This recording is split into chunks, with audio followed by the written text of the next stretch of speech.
Asifiwe. Bwana Yesu asifiwe. Amina. Kwa jina naitwa Godfrey Mwalongo, ni mtumishi wa Mungu unayepatikana katika huduma ya Emmanuel Ministry. Leo tena kuletea somo linalohusu ndoto. Nini maana ya ndoto na tafsiri zake kibiblia? Ndoto ni lango kama malango mengine ambalo Mwenyezi Mungu amemwekea mwanadamu yote anaishi hapa chini ya jua, ili Mungu apate kuingia kwako, apate kuingia kwa mwanadamu na kumfundisha kanuni, taratibu na sheria zake na njia zake, ili Mungu apate kumwokoa yeye na wengine. Leo tunajifunza, Mungu anakuonya hata mambo yatakayowapata wengine baadaye, ili Mungu apate kuokoa wewe, waombee na hao wengine uliota kwenye ndoto. Leo tunajifunza somo linahusu ndoto. Ukiota ndoto unaiona shingo yako au shingo ya mtu mwingine imerefuka, imekuwa ndefu, shingo yako imerefuka, imekuwa ndefu, na muona mtu mwingine anapita, unasema nimekuona ndotoni unapita, kisha shingo yako imekuwa ndefu sana. Au unaona shingo ya kuku, unaona shingo, unamuona kuku lakini ana shingo ndefu, Nini maana yake? Tafsiri zake Biblia. Mungu anakujulisha nini hiyo shingo ndefu unaiona kwako au kwa mtu mwingine? Au unamuona kuku anatembea akiwa na shingo ndefu. Nini maana yake? Tafsiri zake Biblia. Kuku, unamuona kuku au unamuona mtu ana shingo ndefu, nini maana yake? Tafsiri zake Biblia. Mungu anakujulisha kwamba unaingia kipindi, Mungu anakuonya, anakujulisha, anakutazamisha juu ya uzuri wako unaoonekana, au Mungu anakuonya achana na kiburi chako.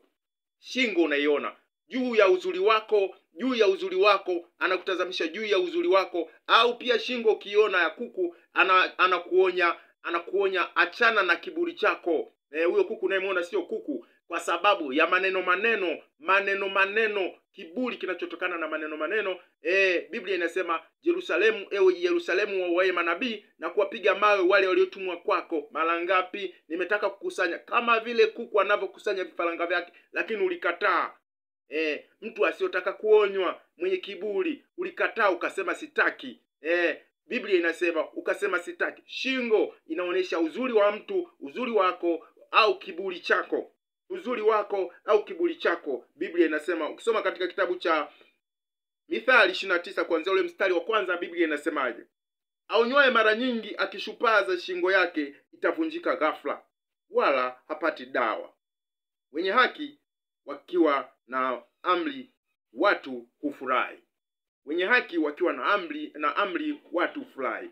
Aonywaye mara nyingi akishupaza, shingo yake, unaona shingo ndefu, imekuwa ndefu ya kwako au ya mtu mwingine, au unaona kuku anapita ana shingo ndefu, unaonywa juu ya uzuri wako au ya tabia yako na kiburi chako.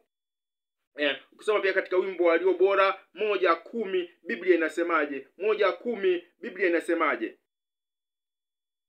Mashavu yako ni mazuri kwa mashada, shingo yako kwa mikufu ya vito. Tutakufanyizia mashada ya dhahabu yenye vifungo vya fedha.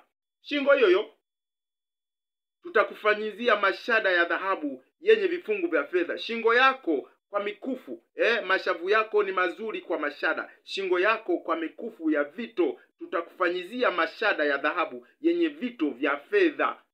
Shingo ukiona pia, Mungu anakutazamisha juu ya uzuri wako wewe utumie vizuri. Sasa unaonekana, uzuri wako unaonekana kwa watu. Hapo unafanya kwa biashara yako, taasisi yako, kwenye kampuni yako, utumie vizuri. Au shingo ukiona pia na kuku unamuona na shingo ndefu, lakini pia Mungu anakutazamisha juu. Jiondoe kwenye kiburi, achana na kiburi chako. Biblia inasema aonywaye mara nyingi akishupaza, shingo yake itavunjika ghafla, wala hapati dawa. Usiache kusubscribe, bonyeza kitufe cha kengele, subscribe ili Mungu akujulishe upate kujua muda sahihi, wakati sahihi Mungu anakusemesha juu ya uzuri wako au ya kiburi chako. Huyo kuku uliomuona, hiyo shingo ndefu unaiona kwako huko mtu mwingine. Ukimkiri Yesu kwa kinywa chako kwa ni Bwana na Mwokozi wa maisha yako, atakuokoa juu ya tabia nzuri zinazotokana na uzuri, au juu ya tabia mbaya zinazotokana na uzuri. Hata wakati mwingine Mwenyezi Mungu akitujalia uwe na wakati mwema. Amen.